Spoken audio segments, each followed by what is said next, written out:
Que o Brasil não sabe exatamente quantos vistos americanos foram cancelados, Isabel Mega, por quê? Eles não falam, não tem como consultar, tá difícil saber o que acontece. São questões até burocráticas, Elisa. O Brasil está muito no escuro porque, ainda que haja qualquer tipo de intenção de se fazer algum tipo de consulta para entender como que brasileiros, sejam autoridades ou não, estejam sendo afetadas por isso, você esbarra em questões de privacidade. É isso que o Brasil escuta.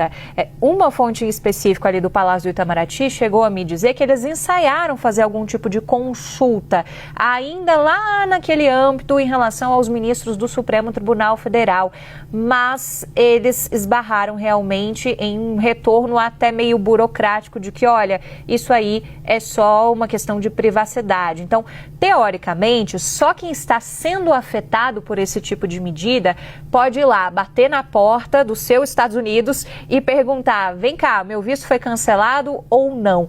E em alguns casos, se isso não for feito, o que alguns diplomatas apontam é que essas pessoas só vão saber quando tentarem entrar nos Estados Unidos na hora de apresentar a documentação. Então a gente está muito no escuro sobre o que vai acontecer, sobre quais outras autoridades brasileiras podem estar na mira ou não de sanções desse tipo em relação a vistos para brasileiros. A gente teve uma primeira leva em relação a alguns nomes do Supremo Tribunal Federal, também não temos total certeza sobre qual é a amplitude em relação a esses nomes. O nome do ministro Alexandre de Moraes foi citado, a gente já vê alguns cuidados sendo tomados por outros ministros, a exemplo do ainda presidente da Corte, Luiz Roberto Barroso, já que o próximo presidente só toma posse em setembro, que será o ministro Luiz Edson Fachin, em relação a familiares também, mas as coisas vão sendo conhecidas aos poucos. Nesse caso em específico, do Mais Médicos,